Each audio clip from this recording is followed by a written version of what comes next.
Thank you for joining our Google Analytics 4 webinar, where I'm going to go through how you can prepare for the future of data tracking. So out of this video, we should be hopefully answering the following questions for you. The first one being what GA4 is, why Google is forcing users to upgrade, how GA4 compares to Universal Analytics, and I've actually got a demo where I'll compare the two, and what you can do to ensure a smooth transition to GA4. So the first question is, why is this happening? And the reason is that Universal Analytics is being sunset in July 2023, and Universal Analytics will stop collecting data from this point. So as GA4 Analytics is the replacement, if you have no GA4 account set up before July 2023, you will be left out in the cold and you won't receive any data from the users on your site. And it essentially is something that should be avoided at all costs. And ideally, I would recommend that you have a GA4 account. If not set up already, set it up today, because it's really important that you can have those comparisons. 81% of people believe the risks of data collection outweigh the benefits, and this was some research done by Google, and it's actually sort of forged their thinking in regards to GA4 and cookies in general. But Google, as well as other companies, are now aware that people are less likely to give their data up straight away to companies, and that they're less trusting of companies who they've given data to, and they may have shared it without their permission, or they didn't really understand what they were giving their data for, and it has been misused. So Google has really latched onto that, and it's forging a lot of the changes that they're going to make. So what is GA4? Well, it's the fourth iteration and latest version of analytics. I've put here that it's more accessible than Universal Analytics, and what that means is that because it's a condensed version in terms of reporting, it is actually easier for someone who's never used UA before to find what they need. Universal Analytics has tons of reports, but it can be a little bit overwhelming for people. So GA4 does actually fix that problem. GA4 uses event-based tracking, whereas UA or Universal Analytics is purely session-based and uses cookies that form a session. So it does have a lot more flexibility in terms of what it can provide, but there are quite a few differences between the two. Certain events are tracked automatically, and I've listed a few of them there. Conversion tracking would need to be set up again, and that's a key thing, is that because of that event-based tracking, it does mean work would need to be done, but there is a real opportunity here on the other side of it to actually discuss site tracking and overall goals. And it's very rare that a company does get the opportunity to actually dig down into their analytics account and almost start again, and GA4 is providing that. And because GA4 has lots of custom tools and ability to build custom reports, there is a lot of scope where you could actually match something that UA is offering, but actually improve on it as well. Why is this happening? Well, Apple iOS 14 updates, which stopped third-party cookies, have put more pressure on other companies, and customers, as I mentioned on that previous slide, are more privacy focused and are less likely to give up their data. Google has also seen an increase in privacy control use in Google search and Google accounts, and they've already stated that third-party cookies will eventually be phased out in Chrome. And that is a key thing for remarketing, which is very reliant on cookies, as well as UA, which uses it currently to track sessions.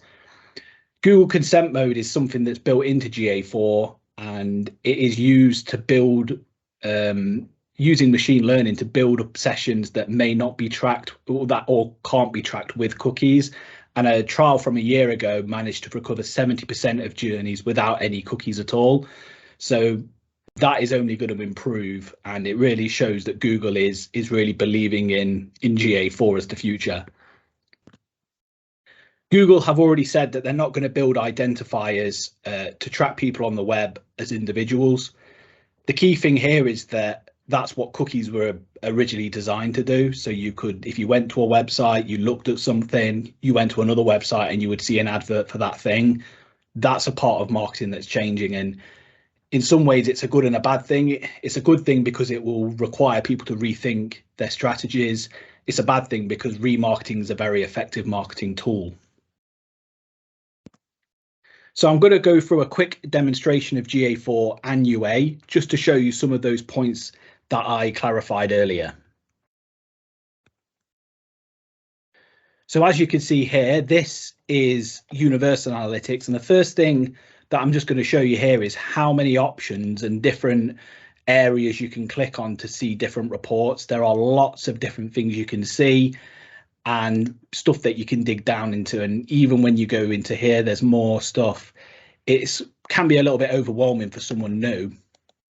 Whereas if in GA4, you can see that these options are a lot more limited, but they are focusing on things that people are going to want to know. So as someone who's never used analytics, it is actually a good starting point. And this demo account for the Google Merchandise Store is available to anyone to use. So that's the first key thing. The second key thing is about the event parameters. So these are what are used to track what users are doing on the site. You can see in this GA4 account, there are 31 currently, and that is what Google are using to keep track of people on the merchandise account. If we just go back to UA, a lot of these reports are just built in through the use of cookies tracking the session. So events can be tracked, but they're not reliant on building these reports. These are done automatically. If I just quickly flick back to GA4, these reports in the Explore option here would need to be built again. And these events are what are used to do that. So here's an example report that I've just built just to show you. And we can see here, so this is from session start. They've viewed the apparel page, added to cart and purchase. So this is a basic how someone would purchase on the website. And I've just rebuilt that using events. And because these reports can be built and there's lots of options for customization, you can really dig into your current tracking, look at things that you may have missed from UA, and actually build things from scratch that can almost do a better job, or actually look at things that you weren't thinking about before. And that's why it's an interesting opportunity. So that is the demo of both the accounts, and I'm just going to go back to the presentation.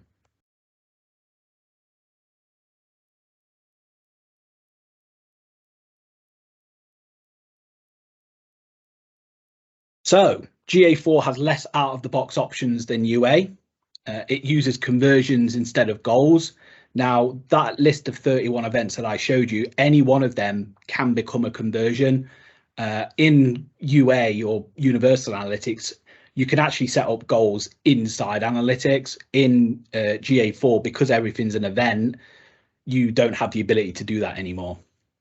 As I mentioned before, event-based tracking, and it does work completely differently, and it is a little bit of a change of thinking on how things might be done. All analytics settings will need to be redone. So in terms of like IP addresses, if you're using any filters, because GA4 uses one property, you would have to make the changes in that property. Whereas in Universal Analytics, you could just set up a new view if you wanted to and actually customize things a bit more. Integrations like Google Ads would need to be re-implemented, and it's the same for Google Optimize or Google Search Console if you're using those on the site. And GA4 runs, as I mentioned, from one property, so there's no views are basically gone. So how can you ensure a smooth and effective GA4 migration? Well, the first thing, and I mentioned it before, you've got to set up a GA4 account as soon as possible, just so you can compare the data and you've got as much data as possible to compare. The next stage, and this is how we've been doing it with our clients, is to build a measurement strategy, which is a document that details every bit of tracking that needs to be set up, including settings and all the third-party integrations, all in one place. So we're collaborating together to make sure that everything is being tracked and nothing is being missed, especially with those reports that can be customized. The other side of that is looking at website tracking services. Other third-party companies offer plugins, iframes for websites, that type of stuff, and some of them rely on cookies. So the other stage is to look at, well, are they going to work with GA4?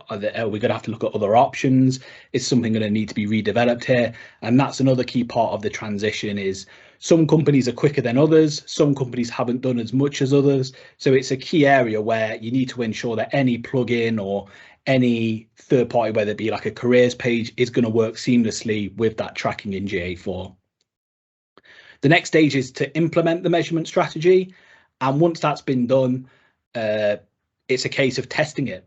Test, review, compare the data between the two, make sure that all the settings, what settings need to be changed. And then once that is done, it's a case of just duplicating that account and making it into a fresh GA4 property that you could start tracking from that point. And you know that everything you're tracking is valuable, and it's also, more importantly, accurate. So a quick recap of what we've gone through. We've gone through what GA4 is. We've gone through why, or well, at least a few reasons why Google are implementing this change. We've also looked at GA4, and I did a quick demo between the two, but I really recommend downloading the merchandise account from Google if you really just want to have a look and a play without risk of breaking anything. And I've also looked at the project approach to implementing GA4, and we've used which we've used effectively with our own clients, and got their GA4 running without any issues at all. So what are the next steps? Well, we actually have developed a tool that will allow you to look at your GA4 measurement, as well as your overall data business strategy, where you can answer our 20 questions and it will give you a score. And then you've got the opportunity to look at some resources that we've created and also sourced that you can use to help with building your knowledge.